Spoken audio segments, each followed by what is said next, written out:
dos Apóstolos, capítulo 9. Adaia sube de quilandarai. Aleluia. E hoje eu trouxe o caderninho preto, hein? Hoje vai ficar difícil pro lado baixo. Diz a Bianca que quando eu começo às 7h40, eu entrego 9 horas, ela fala, também começou às 7h30. Atos dos Apóstolos, capítulo 9, versículo 1, vai dizer assim: E Saulo, respirando ainda ameaças e morte contra os discípulos do Senhor, dirigiu-se ao sumo sacerdote.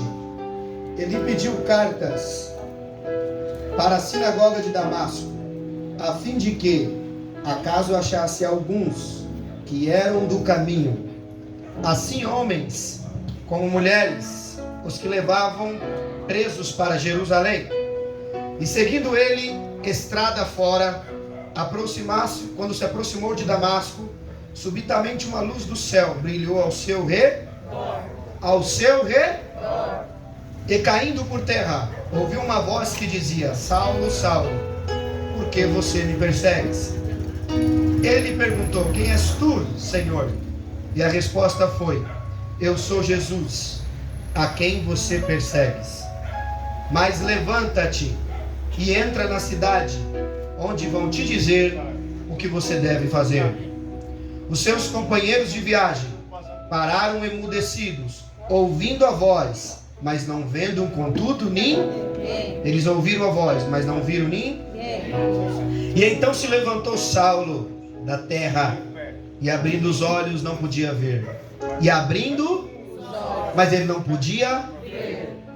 E ele vai dizer assim: e guiando pela mão levaram-o para Damasco.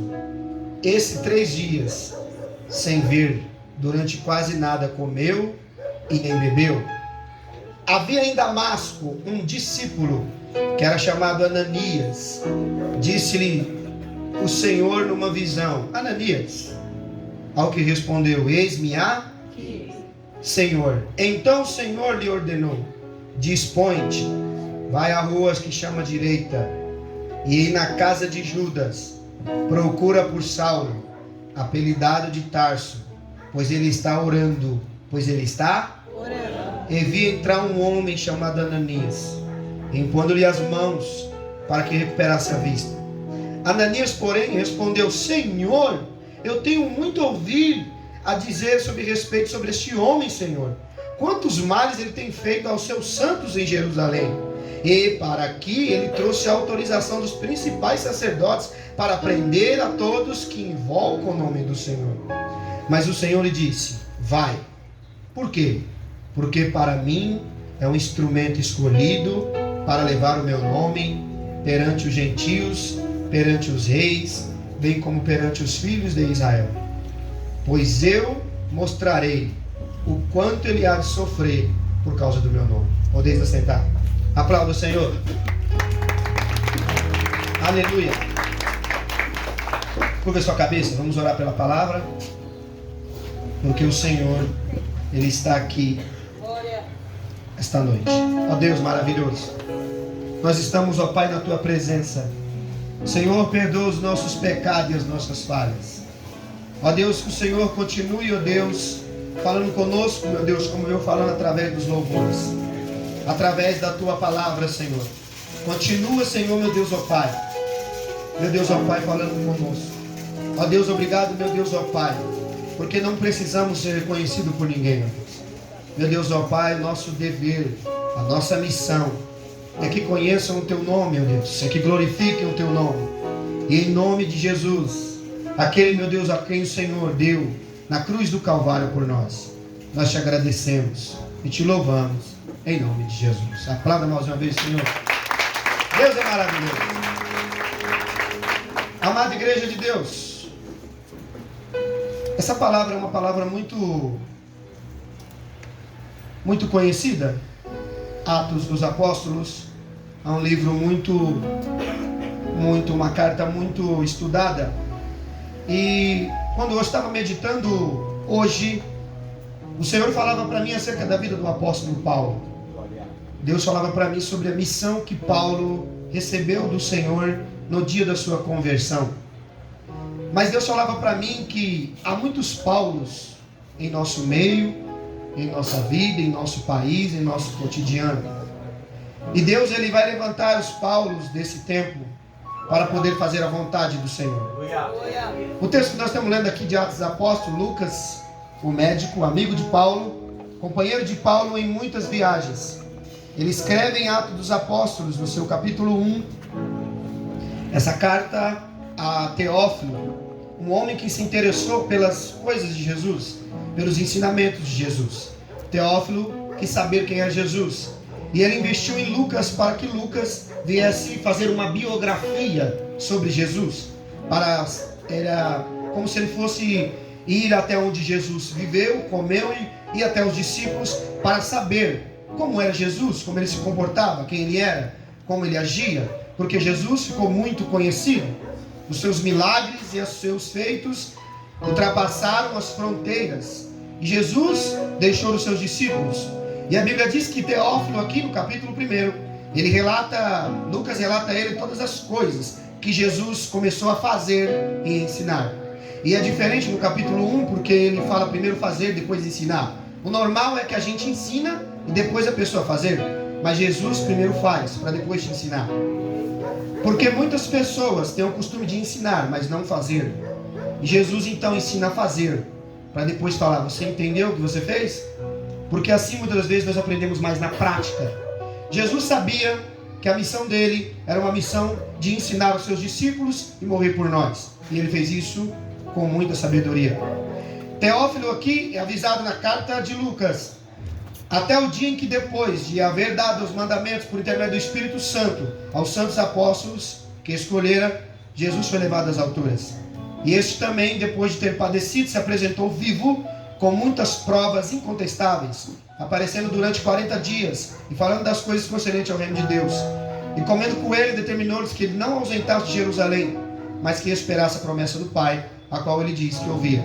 Então essa carta de Lucas é uma carta que explica a Teófilo todos os acontecimentos que a igreja deu continuidade depois que Cristo foi levado aos céus. Recebeu o batismo com o Espírito Santo, o revestimento com o Espírito Santo. O batismo na casa de Cornélio e o revestimento no dia de Pentecostes. Eles receberam o poder tão esperado, a presença do Espírito Santo. A Bíblia vai dizer que havia um homem que ele estava sendo preparado atrás dos muros. Havia um homem que estava sendo preparado para poder dar continuidade às coisas que Jesus fazia. Jesus viu que Pedro seria um bom líder, que Tiago seria um bom líder, que João seria um bom líder, mas ele viu em Paulo algo diferente. Paulo não foi chamado no grupinho dos 12. Paulo poderia, Jesus, em qualquer situação, ter ido em Tarso ou em qualquer outro lugar, poderia ter ficado um pouco mais e chamado Paulo, mas Jesus deixou Paulo para depois. A Bíblia vai dizer que a conversão de Paulo foi uma conversão que marcou o tempo e a época. Porque falar de apóstolo Paulo é uma coisa muito difícil. Falar de Paulo como um servo de Cristo é uma coisa fácil. Se você for lá e ler Atos dos Apóstolos, você vai ver falar de Paulo, as viagens de Paulo, Coríntios, Efésios, Filipenses. As cartas de Paulo são hoje a teologia do nosso tempo. Paulo foi o homem que mais escreveu, o homem que mais relatou, o homem que mais viveu o sobrenatural de Deus, porque Paulo viveu o sobrenatural de Deus intensamente, assim como Jesus queria que todos os outros vivessem, mas Paulo foi diferente. Paulo se entregou à sua chamada.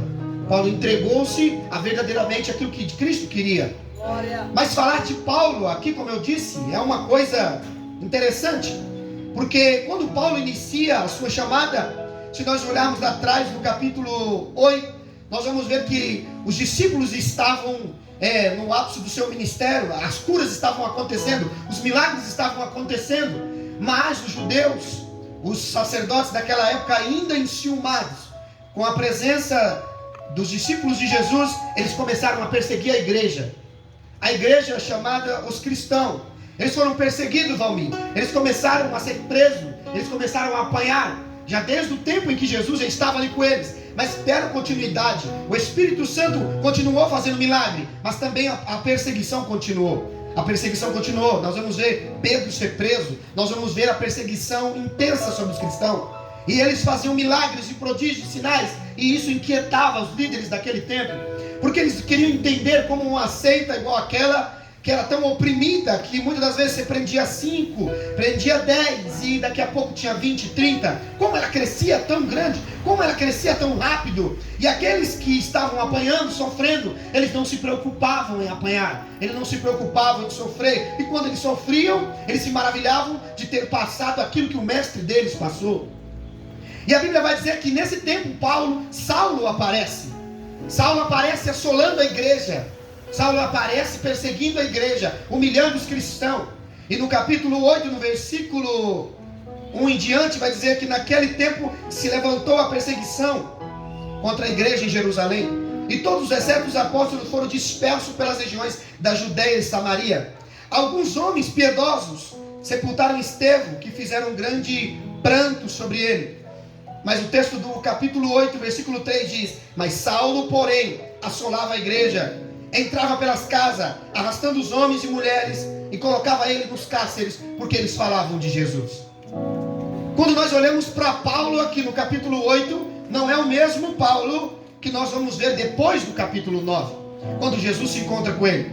Aqui está dizendo que Paulo era um perseguidor, era alguém que assolava a igreja, era alguém que perseguia a igreja, era alguém que massacrava a igreja. Quando alguém ouvia o nome de Saulo, essas pessoas fugiam, temiam a Saulo. Mas a Bíblia, ela é tão maravilhosa, porque enquanto muitos fugiam de Paulo, porque Saulo prendia, porque Saulo massacrava, Deus já estava olhando do céu para Saulo, como uma ferramenta preparada para a igreja. Talvez você hoje não entenda o que Deus está fazendo na tua vida. Talvez muitos olhem para você como hoje um olhar de Saulo, como você é uma pessoa que aos olhos de muitos é uma pessoa que não vale nada, é uma pessoa até odiada. Mas saiba, Deus tem um plano até para os Saulos desse tempo. Só que aqui o que eu quero enfatizar, para chegar ao que o Espírito Santo colocou no meu coração, Saulo teve que passar por muitos processos. E eu quero explicar a vida de Saulo com uma coisa muito simples: o investimento de Deus em Saulo. Você imagine você hoje, qual é a faculdade hoje mais cara que tem? Quem pode me dizer uma faculdade aí mais cara? Harvard. Sempre falo ela, queria que falasse outra, mas é Harvard.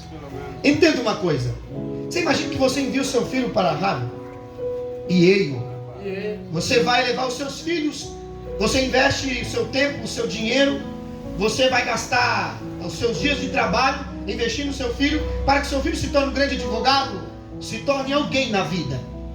Mas de repente seu filho chega em casa dizendo assim: ó, eu vou abandonar tudo que você investiu em mim, eu vou fazer algo que Deus colocou no meu coração. Mas como aconteceu isso, filho? Do nada, um dia eu estava andando na rua, uma luz apareceu, um homem falou comigo e eu resolvi mudar minha vida. Como você reagiria? O que você falaria para o seu filho? Eu tenho certeza que você falaria que ele estaria louco. Aí pronto, a resposta está na nossa boca. Por isso que a loucura de Deus ainda continua sendo a salvação para os homens. Por isso que a loucura de Deus ainda continua sendo pegar as pessoas que são desprezíveis e transformar ela naquilo que você menos imagina. Agora, para falar de Saulo, eu quero explicar uma coisa. Entenda, Saulo, ele vai dizer aqui que ele foi estudado, ele era muito culto, muito inteligente. Ele vai relatar em Atos dos Apóstolos, no seu capítulo 22, dessa maneira, e nós vamos entender, para nós entrarmos na palavra. Irmãos e pais, ouvi agora minha defesa perante vós, quando ouviram que lhes falava em línguas hebraicas. Guardaram ainda maior silêncio e continuou: eu sou judeu, nasci em Tarso, na Sicília, mas me criei nesta cidade e aqui fui instruído aos pés de Gamaliel, segundo a exatidão da lei, os nossos antepassados, sendo zeloso para com Deus. Assim com todos vós sois do dia de hoje. Persegui este caminho até a morte, prendendo e colocando no cárcere homens e mulheres, de que são testemunhas o sumo sacerdote e todos os anciões. Desde recebi cartas para os irmãos e ia para Damasco no propósito de trazer manietado para Jerusalém os presos que também lá estivera para serem punidos. Só que aconteceu que indo no caminho de Damasco, quase à meia-noite, quase ao meio-dia, me perdoa, repentinamente grande luz do céu brilhou ao redor de mim, e então caí em terra. Paulo outra vez conta o seu testemunho. Paulo está contando o seu testemunho. O texto que nós lemos do capítulo 9 de Atos está dizendo que Deus levaria Paulo como testemunha aos gentios e aos reis. Paulo agora está perante as autoridades. Paulo está em sua defesa agora em Jerusalém. Paulo também vai até o rei Agripa e Paulo começa a testemunhar o que Cristo fez na vida dele. Paulo não falou da sabedoria que ele tinha, Paulo não falou dos livros que ele leu ou do tempo que ele passou estudando. Paulo falou do que Cristo fez na vida dele, que ainda continuava sendo uma coisa transformadora da época, uma coisa nova da época, porque todos os rabinos, todos os homens, todos os eruditos, todos os estudiosos da época queriam entender como um homem que foi tão instruído na Torá, um homem que foi tão instruído na lei de Deus, teve a capacidade de largar tudo para seguir um mero carpinteiro. O que faz Jesus fazer com que Paulo largue tudo para ser um Zé Ninguém? Porque ele fez Paulo largar a sua vida acadêmica, Paulo largar o seu certificado, Paulo largar tudo aquilo que ele viveu, para ele ser alguém que Jesus queria que ele fosse.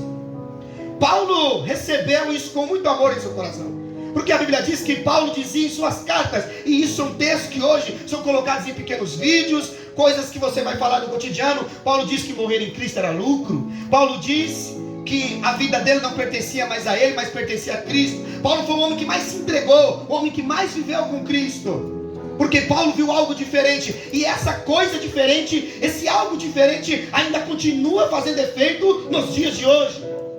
Mas o problema é que de Atos dos Apóstolos até hoje, nós vamos ver que o Evangelho começou a ter uma deturpação. O Evangelho começou a ser um Evangelho aí, um Evangelho light, um Evangelho que não apresentava a perseguição que Paulo fazia, mas também a conversão que Paulo viveu. E nós vamos ver que por essa dificuldade nós não temos mais hoje a vontade de ser um cristão verdadeiro. Muitas das vezes nós brigamos com a chamada de Deus, não queremos deixar as coisas para poder seguir Jesus, porque aprendemos que Deus vai dar alguma coisa, que Deus vai mudar seu casamento, que Deus vai fazer alguma coisa. Sim, Ele pode fazer, mas a primeira coisa que Jesus quer fazer com nós esta noite é mudar a nossa vida e mudar o nosso caráter. O problema é que eu preciso explicar para você quem é Paulo. Ele está dizendo aqui na defesa dele que ele é este homem, ele é um fariseu. Ele vai dizer sobre uma seita que eu quero relatar aqui. Paulo não era um homem qualquer. Quando eu estava estudando hoje, e Deus falou comigo, Paulo vai explicar uma coisa que muitos de nós deveríamos entender como os cristãos de verdade. Paulo vai dizer que ele era um fariseu, e ele afirma, ele fala: eu sou um homem da seita mais severa que existiu. Eu sou um fariseu. Mas para explicar sobre os fariseus, eu preciso pegar uma coisa muito simples. Eu sempre falo isso, Ricardinho, isso não é um teatro. O que vocês estão vendo aqui? Um quadro. O que vocês estão vendo? A igreja está aí? O que é isso aqui? Um quadro. Quem pode me dizer quem pintou esse quadro? Então eu posso jogar ele fora? Então ele tem valor, não tem? Ele tem valor para quem fez ele, sim ou não? Esse quadro é uma inspiração? Sim, alguém na sua mente. Mas esse quadro já foi um papel em branco? Sim ou não? Então para criar alguma coisa, Deus tem que trabalhar na sua mente com a imaginar. Então preste atenção. Esse quadro aqui, ele foi pintado por alguém que parou um tempo em um papel branco e fez o quê? E imaginou como seria algo na sua mente. Quando Deus foi te criar, o que ele fez? Ele parou e pensou. Um dia você já foi um papel em branco. Só que Deus, a primeira coisa que Deus vai falar é que nós somos imagem e semelhança, sim ou não? Então a imagem, ela só pode ser projetada quando alguém cria, sim ou não? Então falar dos fariseus é como falar desse quadro. Os fariseus, eles são uma raça boa. Ô pastor, você está falando dos fariseus como uma raça boa? Sim, quando eles começaram eles eram bons. Os fariseus, eles são o típico da época, eles são quem? Eles são filhos de homens estudiosos? Não, os fariseus eram pedreiros, os fariseus foram filhos de carpinteiro, eles foram homens simples, que eles tinham uma missão. Quando eles foram levantados, lendo a Torá e ensinando o povo, eles tinham que ensinar a lealdade a Deus, eles tinham que ensinar a justiça de Deus, e eles tinham que ensinar o homem a ser fiel a Deus. Eles foram levantados com essa missão, mas a influência deles era muito grande, Quando Jesus aparece no cenário, você vai ver que já existiam os fariseus. Sim ou não? Já existia. Os fariseus já faziam um trabalho. Eles já faziam os trabalhos, e os trabalhos deles eram trabalhos grandes.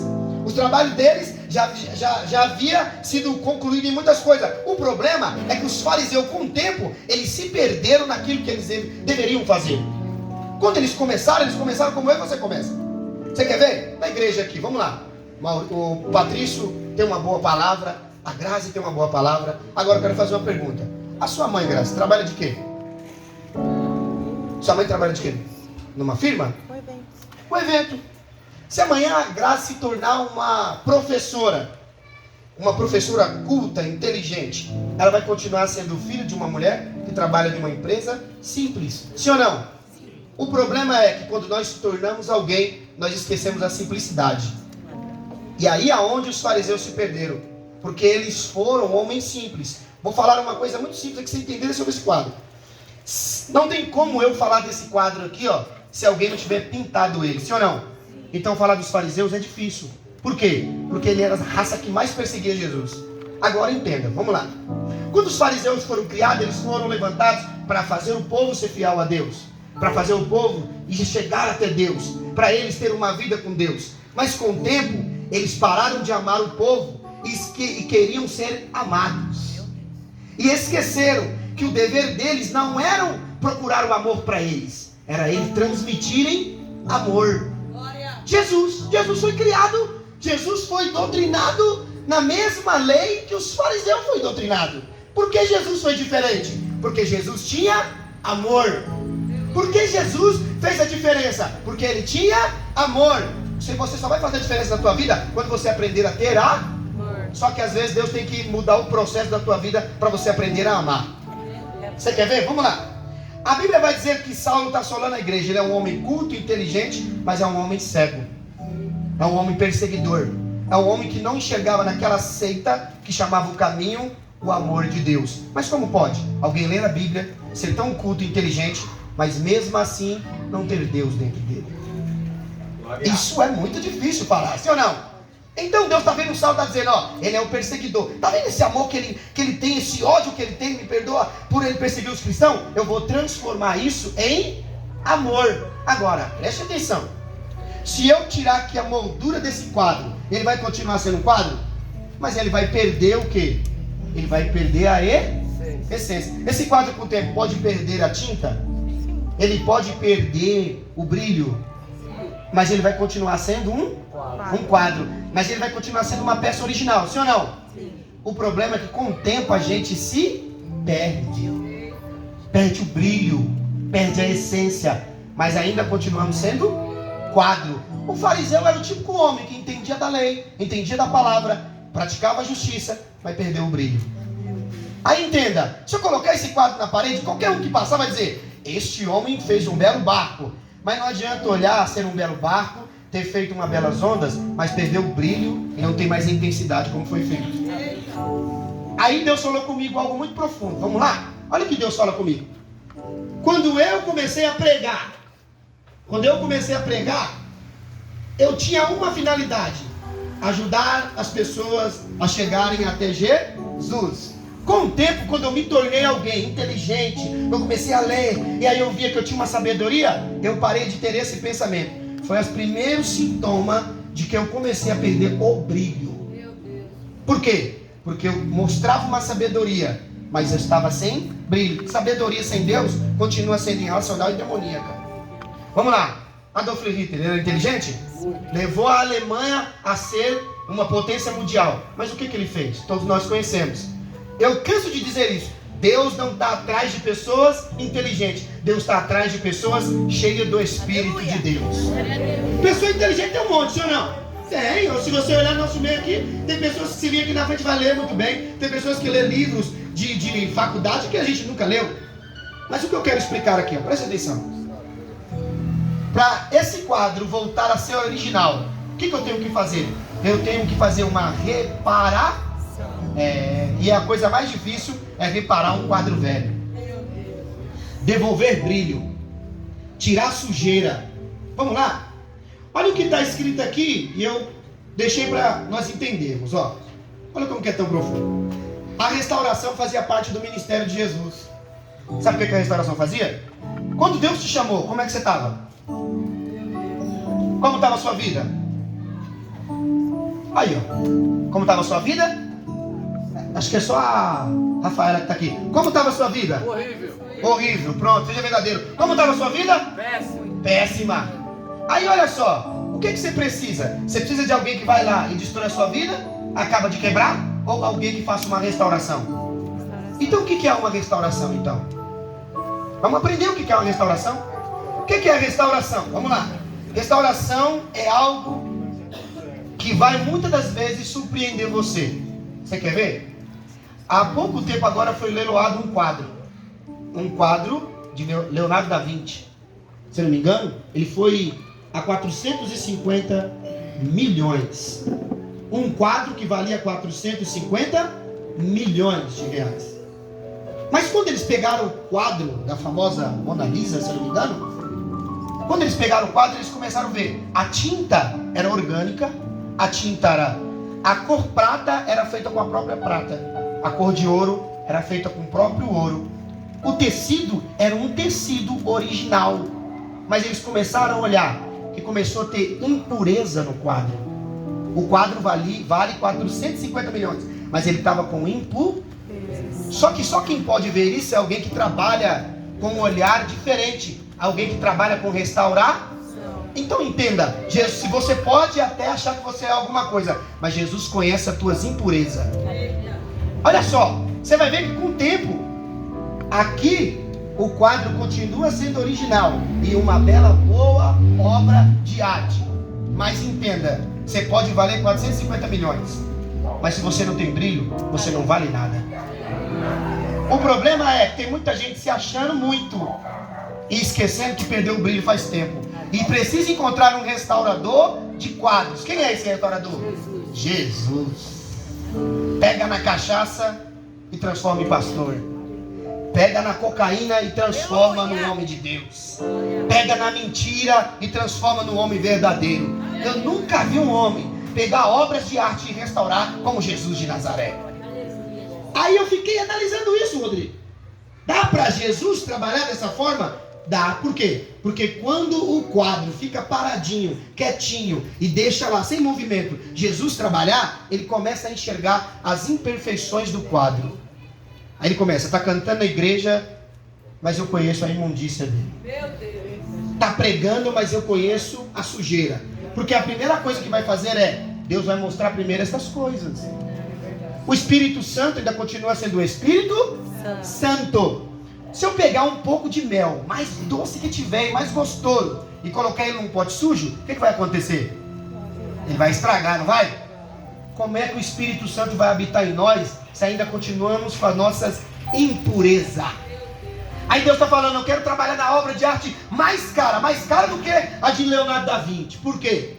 Porque o que Deus fez em mim e em você, não vale nada os quadros de hoje. Você é uma obra de Deus. Você é a perfeição de Deus. Quando alguém olha para você, tem que ver a imagem de Deus.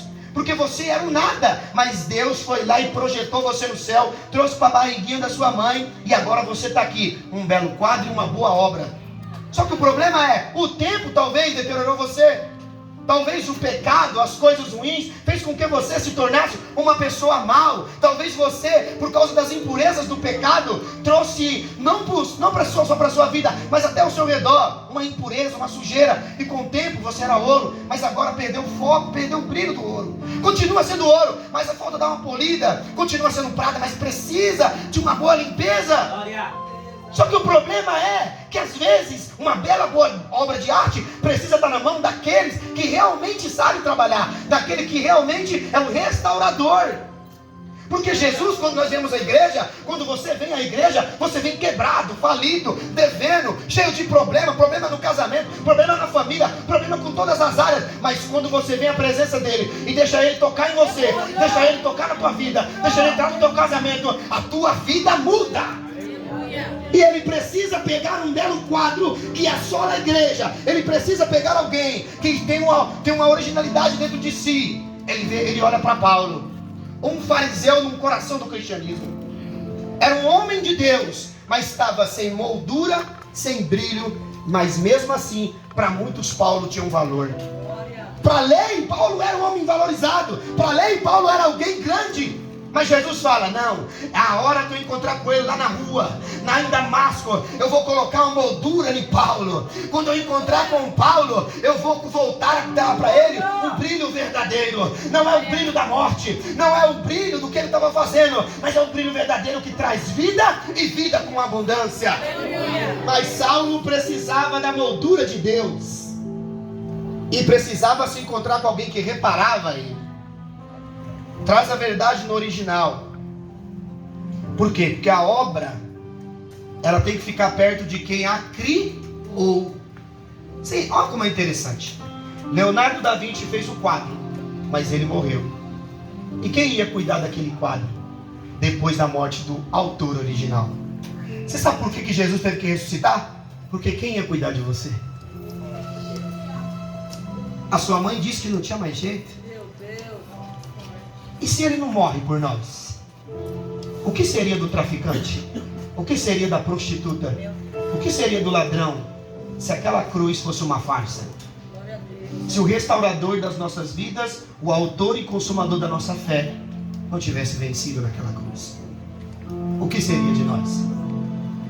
Aí ele diz, sabe por que todo dia eu tenho que ir lá, na sua vida, na sua casa, na onde você vive, e deixar que você passe uma situação para o seu coração melhorar? É porque eu estou tratando você, para você continuar sendo a obra-prima que eu criei. Olha, é interessante.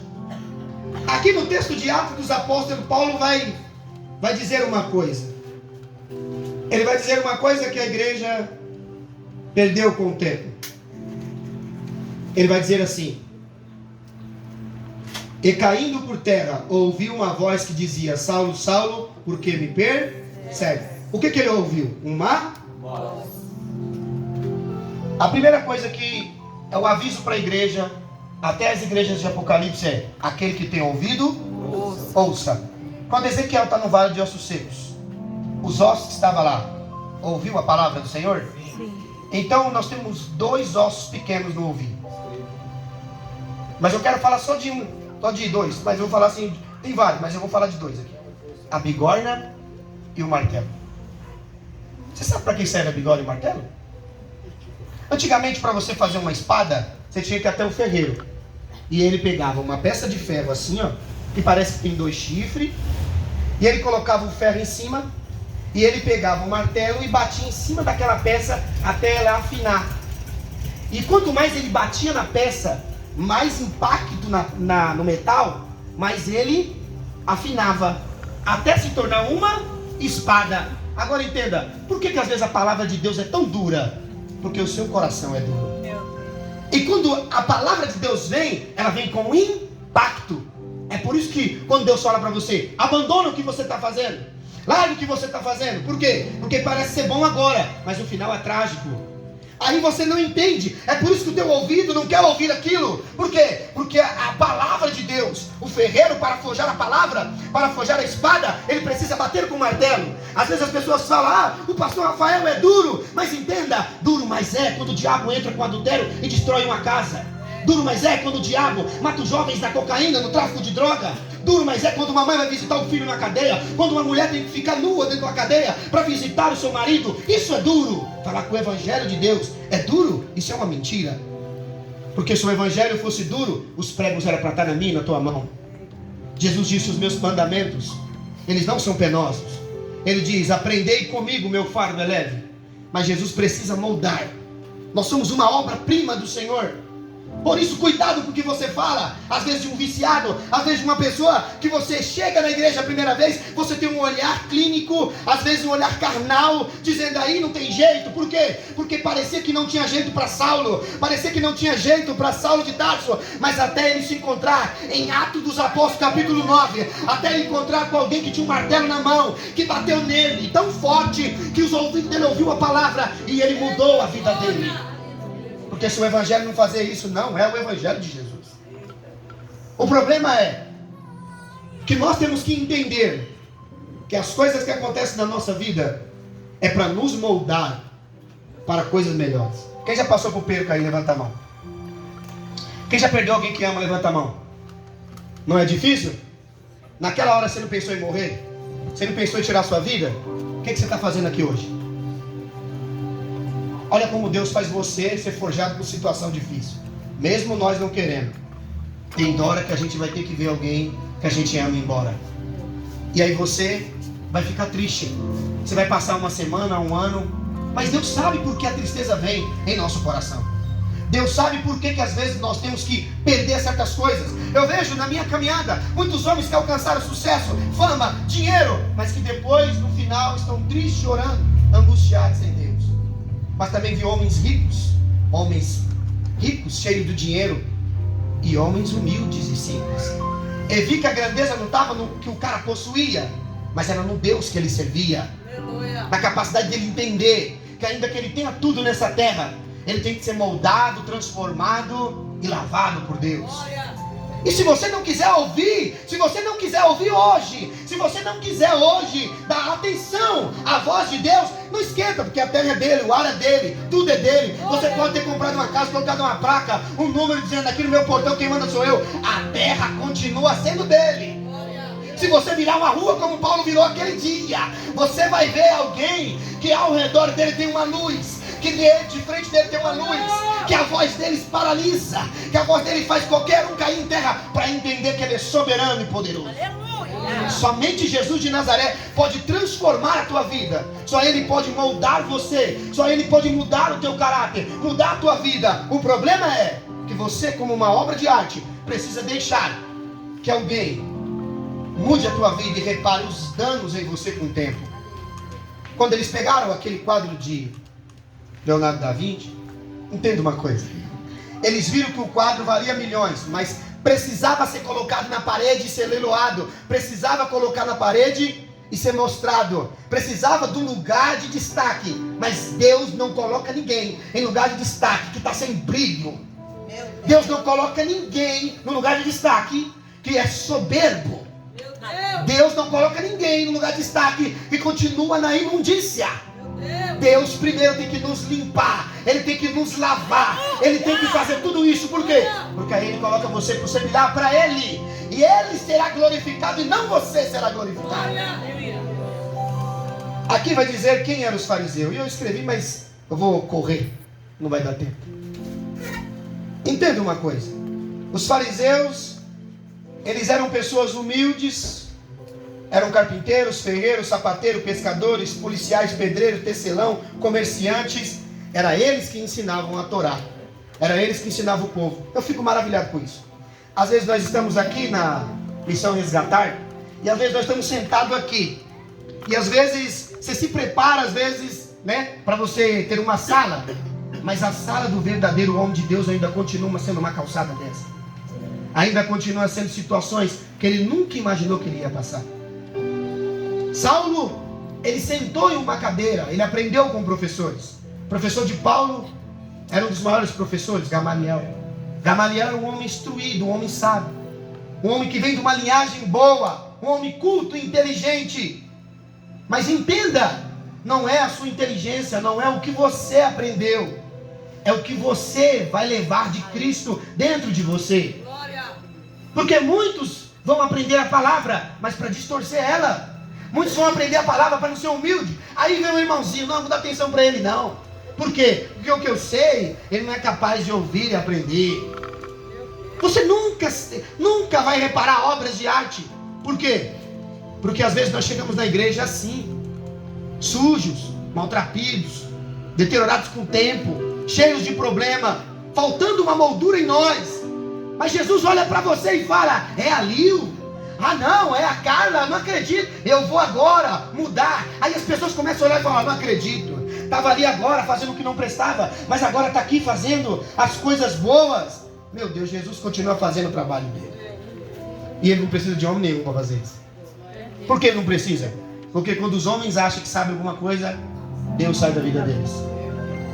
Agora entenda, os fariseus eram um homem comum. Eles ensinavam a Torá, eles ensinavam em pequenas comunidades, eles respeitavam todas as ordenanças dos seus mestres. Eles faziam que as pessoas consideravam eles santos e homens bons. Mas a Bíblia diz que Jesus olhou para eles com um olhar de desprezo. Jesus olhou para eles assim e disse: Nicodemos, fariseu da lei, você precisa nascer de novo. Mas eu quero falar de José de Arimateia, que quando olhou para Jesus, ainda que sabia que no sinédrio Jesus era inocente, mas com medo de perder a sua posição, não se pronunciou. Existem pessoas assim em nosso meio. Não, Senhor, mas por causa dos meus amigos, mas por causa de fulano e ciclano, eu não vou professar essa fé. Calma, agora não aconteceu nada na tua casa, mas quando acontecer, você vai querer Jesus lá dentro da tua casa. José de Arimateia se importou com Jesus depois que ele morreu. Ei, para de se importar com as pessoas depois que elas morrem. Se importa com elas enquanto elas estão vivas. Vai lá na tua mãe, vai no teu pai. Se você não pediu perdão ainda, hoje é dia de você pedir perdão. Porque se você não aprendeu a perdoar, se você não aprendeu a pedir perdão, não venha dizer sobre perdão. Porque a Bíblia diz que nós somos perdoados em Cristo Jesus.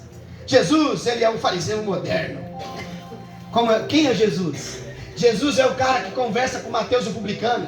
É o cara que se aproxima do leproso. Mas que todas as vezes que essas pessoas se aproximam dele, elas não saem da mesma forma, elas saem diferente. A mulher do fluxo de sangue voltou para casa curada. Os leprosos voltaram para casa curados. Aqueles que tinham um pensamento deturpado sobre ele voltaram para casa maravilhados, dizendo: ele é o mestre, ele é o Messias, ele é o Cristo, ele é o verdadeiro. Porque ele sempre dava uma moldura nova para alguém. Sempre tinha uma pincelada num defeito que alguém deixou, que a vida deixou. Olha uma coisa interessante. Você sabia que as maiores mágoas de nosso coração não são causadas por pessoas que a gente não conhece? São pessoas que a gente conhece. Quem é que magoa outro no relacionamento, num casal? Marido e mulher. Se você for aos psicólogos, você vai ver problema na infância, problema no casamento, problema em casa, falta de amor, falta de atenção. Esses são os problemas que o psicólogo resolve. Sim ou não? E se não resolve, às vezes o remédio resolve. Mas Jesus está dizendo para nós o quê? Eu conheço o teu problema. Aleluia. Se você passar mais tempo comigo, eu tenho certeza que a partir de hoje a tua vida vai mudar. Aleluia. Só que o problema, nós queremos passar tempo com Jesus? Não. Então eu tenho que fazer com que Saulo desperte para a sua chamada. Então qual que é a primeira coisa? Preciso me encontrar com ele. Quem é que já teve um encontro com alguém que não gostava? Vou ser da igreja. Vamos começar primeiro pelos fariseus desse tempo. Não vou naquela igreja que eu não gosto da irmã que está lá, mas sou obrigado a aturar a cara dela. Ou vai no mercado e encontrou um irmão que não gosta. Como é que você fica? Como é que fica o coração? A vontade de sair do lugar, né? Ou quando você está andando na rua, vem lá a irmãzinha da igreja que você não gosta, aí você muda com a calçada pro outro lado. Ou então, sabe o que você faz? Olha, você nem dá a paz, finge que não viu. Mentiroso. Aí olha só, presta atenção. Sabe o que a Bíblia nos ensina? Que por mais que você conheça a palavra dele, você precisa ainda ser moldado por ele. Tem gente, Vânia, que pensa que sujeira é só adultério, prostituição. Não, essas coisinhas é que vai tirando o brilho dos belos quadros. Até canta bem, prega bem, mas é essas coisinhas que vai fazendo você perder o que é orgânico e verdadeiro. É essas coisinhas que vai tirando do teu caminho a essência de Deus de dentro de você e vai te tornando uma pessoa seca, uma pessoa sem vida, mas ainda você quer mostrar que você é alguma coisa. Espera aí, Paulo, que eu vou me encontrar com você. E eu vou mostrar para você que não é Gamaliel, não é Giliel, não vai ser Nicodemos, não vai ser José de Arimateia, não vai ser nenhum teólogo, não vai ser nenhum rabino, não vai ser ninguém que vai te ensinar. Quem vai te ensinar é o próprio Jesus. Aí olha que maravilha. Seu filho está vindo da faculdade, soberbo, briga com a mãe, né? O marido também. Aí tá lá, bate na mulher, faz um monte de coisa dentro de casa. Jesus fala: essa semana eu pego ele. Valente em casa, mas comigo é frouxo. Porque quando eu chamo para vir na frente, vem tremendo. Lá no mundo enfrentava 3, 4. Para vir aqui, vem tremendo. Aí Deus fala: tá vendo? Não era valentão lá? E aqui, por que não vem? Por quê? Porque Jesus sabe trabalhar nesses quadros. Tem quadro que para os outros são irreversíveis. Para Jesus não. Ele ainda continua trabalhando em coisas impossíveis. Não tem jeito, pastor, meu marido não dá. Rapaz, deixa Jesus se encontrar com ele na rua lá. E você vai ver o que ele faz. Não tem coração duro que ele não quebre. Só que nós temos que aprender com Paulo. Vamos aprender com Paulo? Então a primeira coisa que Paulo teve que fazer, mano, era entender que ele não perseguia só aqueles cristãos. Ele estava perseguindo o próprio. Entenda uma coisa. Faça piada com o que você quiser na terra, mas não faça piada com Deus. Aleluia. Você quer fazer o TikTok brincando? É legal, é com você. Eu não gosto de piada com Deus. Qual é a vez que Deus gostou de uma piadinha? Qual é a vez que Deus fez um cuti-cuti para você?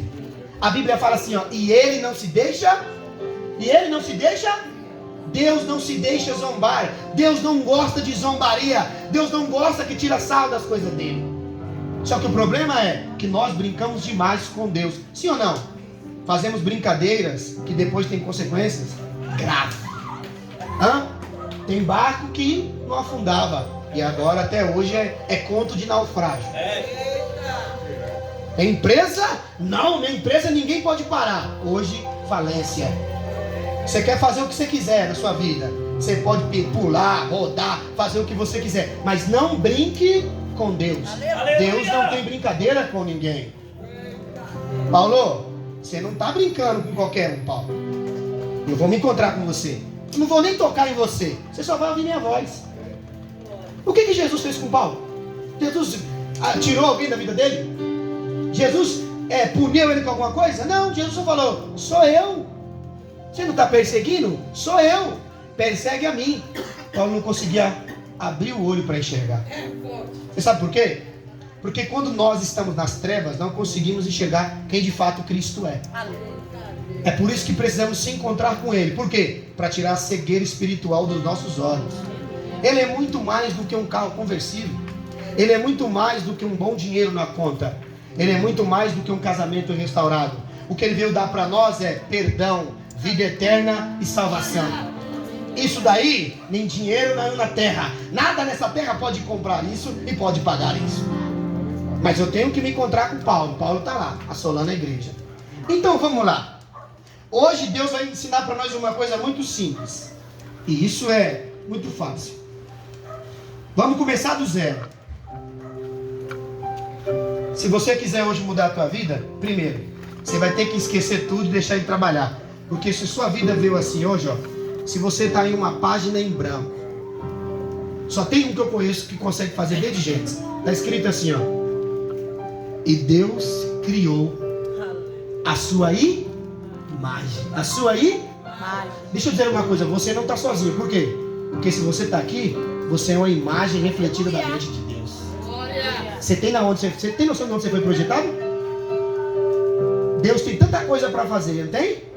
Mas Ele viu que era bom trazer a varinha. Ele viu que era bom trazer a Nil. Isso não nasceu no pensamento da tua mãe e teu pai. Isso nasceu no pensamento de... Então quem foi que projetou você aqui? O problema é que você acha que Deus não olha para você. Você já foi uma página em branco um dia com Deus, mas Deus olhou e falou, eu preciso começar a fazer os traços. Quando Ele faz a imagem, Ele também quer fazer a semelhança. Se eu desenhar aqui agora, pode ser um risco, vai ficar um rascunho. Mas é melhor um rascunho com Deus do que uma bela obra de arte com o diabo. Não adianta ser bonito e não ter Deus. É melhor ser um rascunho e ser alguém que reflete o amor de Deus. Aparência, nós estamos cheios. O que tem de gente bonita, falsa e mentirosa. Se Deus ligasse para a aparência, presta atenção. Eu estou subindo, fui em Arraial do Cabo, me diverti um pouquinho. Estava ali quase crente, eu acho. E quando eu subi, lá em cima eu vi uma bela pintura. Eu vi aquela água azul, o barco, aquilo é uma pintura. Quem fez aquilo? Quem fez aquilo? Deus. E o que Deus não pode fazer na minha e na tua vida? O problema é que, nós pegamos um Deus tão grande e fazemos assim com Ele,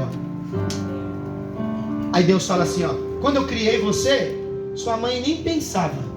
Porque tem muitas crianças que vêm para o mundo que a mãe não queria. Dá briga no casamento, sim ou não? Tem muitas crianças que não era para ter vindo, que a mãe tentou matar, sim ou não? Agora, e por que você está aqui hoje? É porque a imagem foi projetada no céu. E tudo que é projetado no céu, Deus traz para a terra. E enquanto nós não entendermos que tudo que é criado no céu e está na terra é obra de Deus, você vai viver achando que Deus não olha para você. Você vai viver achando, Senhor, eu sou um nada. Como você é um nada? Um nada? Cria alguma coisa do nada aí para mim ver. Só quem cria as coisas do nada é Deus. Ele falou, eu tenho que trazer o Gleidson, eu tenho que trazer a Carla, eu tenho que trazer a Claudinha, eu tenho que trazer a Fernanda. E aí eu fico imaginando Deus fazendo as folhinhas. É molde 1, é molde 2, é molde 3. Aí ele fala, agora o meu projeto está feito. Você é uma obra-prima do Senhor. Tem alguém lá, perseguindo a igreja, matando os cristãos, fazendo tudo que não prestava. Todo mundo em volta está dizendo, é um algo mal, é algo ruim. Mas para Deus ele era o que, Saulo? Está escrito, o que ele era? Ele era uma ferramenta para Deus. O que você é hoje? Você acha que Deus projetou você só para você ser um popstar nesse tempo? Aonde está Michael Jackson? Onde foi parar o Rei Pelé? Aonde está todos aqueles que nós conhecemos como fama? Eles vivem eternamente? Só quem sabe disso é quem? É Deus. Se é Deus que sabe para onde foi esses homens que na terra foram grandes, e você? O que você quer que Deus faça? Vamos parar de pensar? Sua vida talvez hoje pode começar do zero. Deus pode fazer uma nova história com você. Deus pode hoje fazer com que tudo que estava perdido na tua vida torne a ter vida. Porque ninguém olha para um quadro em branco e diz que é uma boa obra. As pessoas olham para uma pessoa, olham ou até para um quadro, vendo o que ele tem de imagem. O que você tem de imagem nesse tempo? A quem você está refletindo nesse tempo? Será que você ainda continua olhando no espelho e vendo você mesmo? E só olhando e contemplando a sua própria beleza? Ou você não consegue enxergar Deus em você? Ou se você não consegue ver Deus em você, você vai ver Deus na onde? Explica para mim aonde Deus está. Tem gente dizendo, Senhor, abre o céu, manda aqui agora uma voz. Senhor, usa o profeta. Deus fala, eu estou em você. O meu DNA está em você. A minha imagem está em você. Está nos teus ossos, no seu cérebro, está nas tuas veias, está no teu sangue. Você é uma obra-prima dele. Nenhum homem na terra foi capaz de fazer outro ser humano. Mas o Senhor te criou. E Ele sabe que o tempo te destrói. Ele sabe que muitas feridas machucam você. Ele sabe que às vezes o casamento, às vezes a família, às vezes algo que você quer destrói você. E Ele sabe que somente o Filho dele pode vir hoje e dar uma mudada e uma reparada na tua vida. Precisamos de restauração. O engraçado era, se eu pegar esse quadro aqui de 450 milhões e eu der na mão do Vinícius, que não entende isso, o que o Vinícius vai fazer com 450 milhões? Ele vai estragar? Então cuidado com a vida dos outros. Para você talvez não é uma obra-prima, mas para Deus é uma pessoa que vale milhões. E outra, foi preço de sangue, não foi porcaria velha. Nenhum dinheiro vai comprar o que Cristo fez por nós na cruz. Nada paga o que Ele fez. Então eu preciso fazer uma coisa. Eu preciso que você se valorize. Se valorizar não é olhar para dentro de si, é olhar para alguém que valorizou você. Quem é que te valoriza? Quem te valoriza? Você sabe por que às vezes você espera tanto do teu esposo, da tua esposa, ou de alguém da tua família, e você se sente desvalorizada? Você está olhando para o homem, você está olhando para a pessoa errada. Deixa eu dizer uma coisa. Quando o quadro foi dado na mão do restaurador, na mão do restaurar, eles viram que valia 450 milhões. Mas nenhum papa lá, ou nenhum líder lá, disse assim, deixa que eu pinto, deixa que eu vou dar uma pincelada. Por quê? Porque cada um trabalha naquilo que foi chamado. Aleluia! Quem canta, canta, quem prega, quem ajuda a carregar uma cadeira, ajuda a carregar uma cadeira. O problema é que quem carrega a cadeira quer pintar quadra. Aí Deus fala, você ainda não está com o pincel na mão. Cada um fique na vocação que foi chamado, é a Bíblia que diz. Aí você vê a vocação do outro. Senhor, eu quero ser profeta. Aí Deus te manda uma semana para o calabouço. Eu vejo muitos pegar aqui, Camila. Pega o livro de Jeremias e na outra semana eu sou profeta, vou entregar o pecado de todo mundo. Na outra semana está no pecado. Aí Deus fala assim, e aí? Caguetou o pecado dos outros, o seu foi caguetado hoje? Então você esqueceu, virou profeta, mas esqueceu que você é pecador. Entenda uma coisa, quando nós entendemos quem nós somos, Deus vai trabalhar dentro de nós, vai tirar nossas impurezas, vai devolver para nós os nossos brilhos, vai devolver para nós tudo aquilo que nós perdemos com o tempo. E aí você vai ser algo valioso, não na terra, mas sim no... Meu irmão, preste atenção. As cartas que mais nós lemos na Bíblia, elas são de quem? Do apóstolo Paulo. Coríntios, Efésios, Filipenses. Paulo foi o homem que mais escreveu. Foi o homem que mais teve testemunho, o homem que mais sofreu, um homem que mais se doou, Camila. Por quê? Porque ele entendeu e deixou Deus trabalhar com ele. Quando ele estava na prisão, ele apanhava, ele sofria, ele se colocava de joelhos e dizia: Senhor, e no meu corpo eu trago as marcas. Não é dessa chicote, Senhor, é a marca da tua chamada, é a marca daquilo, Senhor, que eu sinto pelo teu amor. Eu sinto por ti, Senhor, ainda que me bata, ainda que faça sofrer, ainda que me humilhe, ainda que diz que eu não presto, mas o Senhor olha para mim. E se Ele olha para você, se valorize. Porque se Ele olha para você, nada nessa terra andará subir que badará. Pode comprar, pode pagar. Aleluia. Entenda uma coisa, e eu vou terminar aqui, eu vou terminar cedo hoje. Só quero dizer para você hoje que você é uma bela obra de arte. Você só precisa ser restaurado. E restauração é com G? É com G? Porque você sabe o que Ele fez na sua vida, sim ou não? Sim. Vamos lá. Então quando eu passei, eu vi esse quadro no lixo. Eu peguei esse quadro no lixo. Eu vi muitas pessoas chegar aqui no salão e dizer: que pintura da hora, Fael. Mas outros dizer assim: só pega coisa velha. Aí Deus está falando para mim uma coisa muito profunda. Sabe o que Deus fala para mim?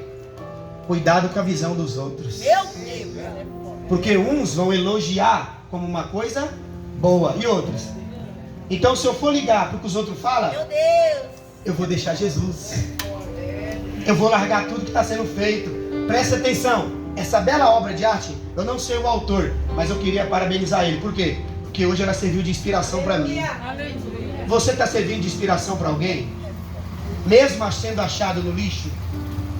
Mesmo você que um dia deitou na rua? Mesmo você que um dia faltou pão na sua casa? Mesmo você um dia que saiu do zero? Você tem inspirado alguém a chegar até Jesus porque você já passou situações?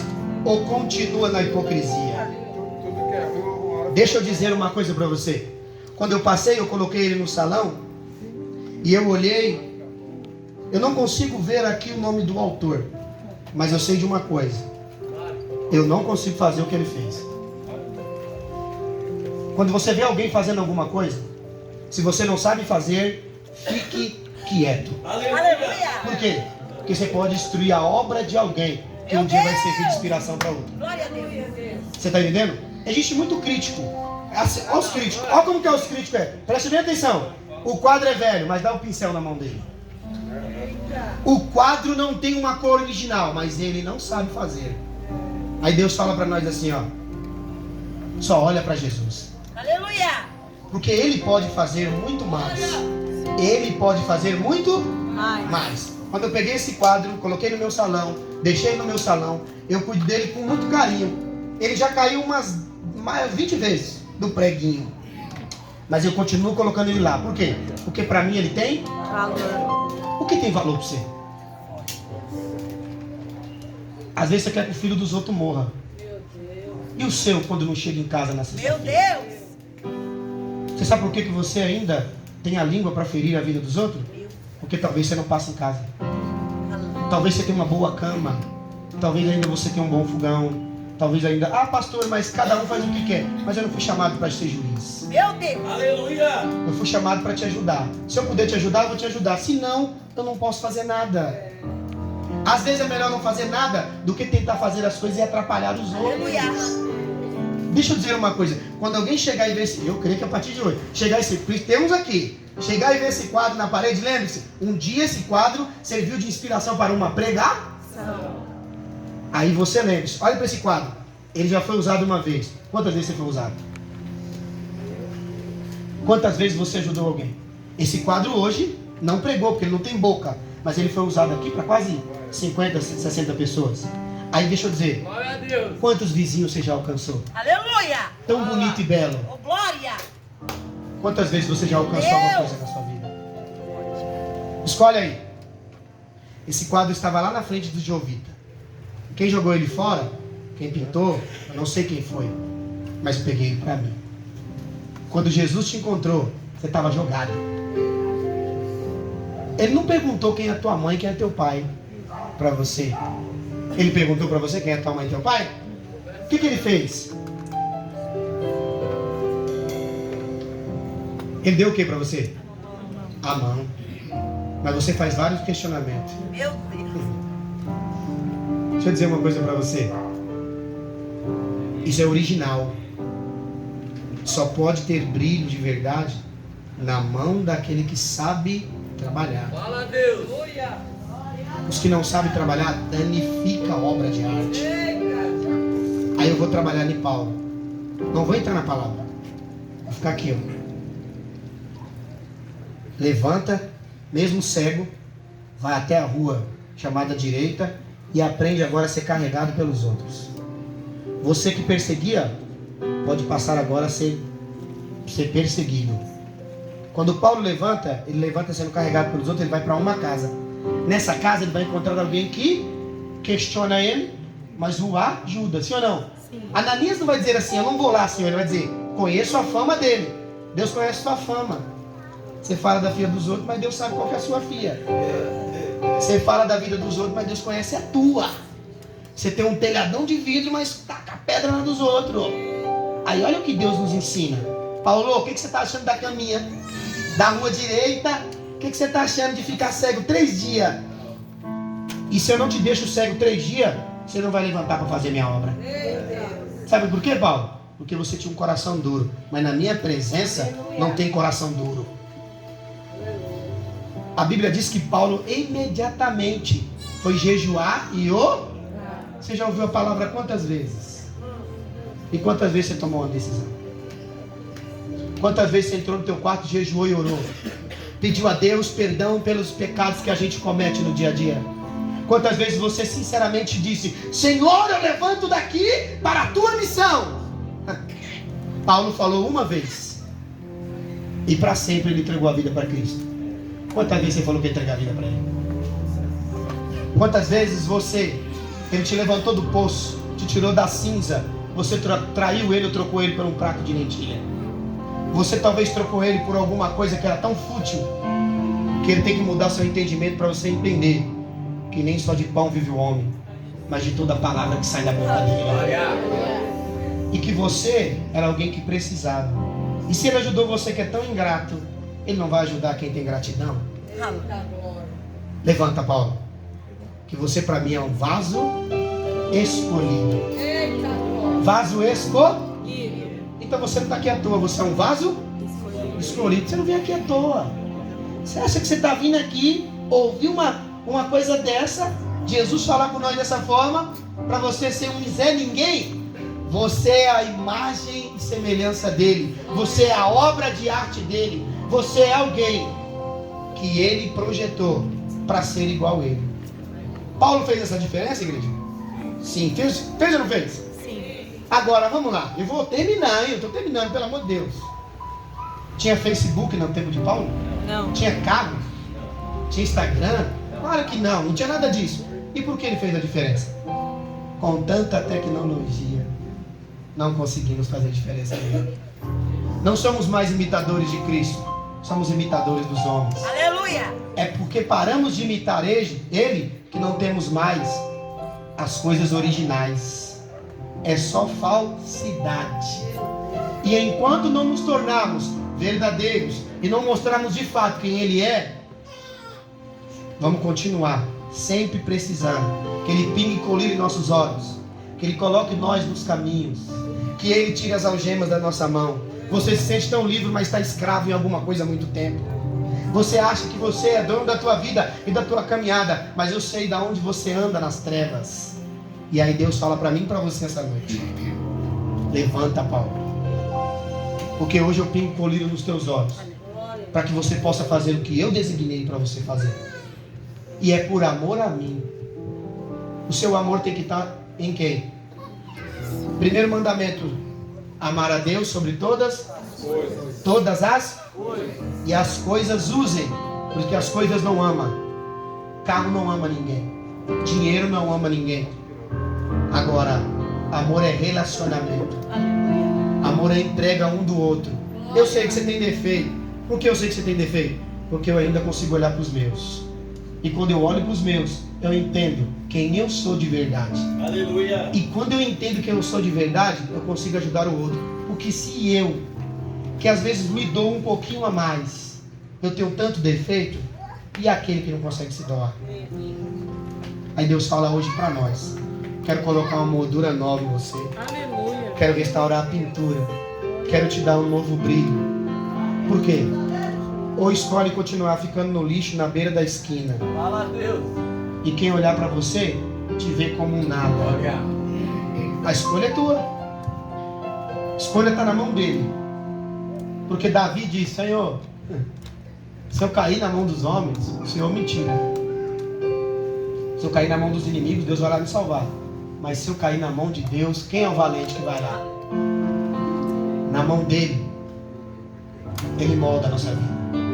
Ele sabe o que você passa. Se ele não soubesse, ele não se encontrava com Paulo antes de Paulo assolar os crentes lá. Ele foi lá porque ele sabia que Paulo ia ser alguém diferente. Você está aqui porque você é alguém diferente. Se coloca de pé.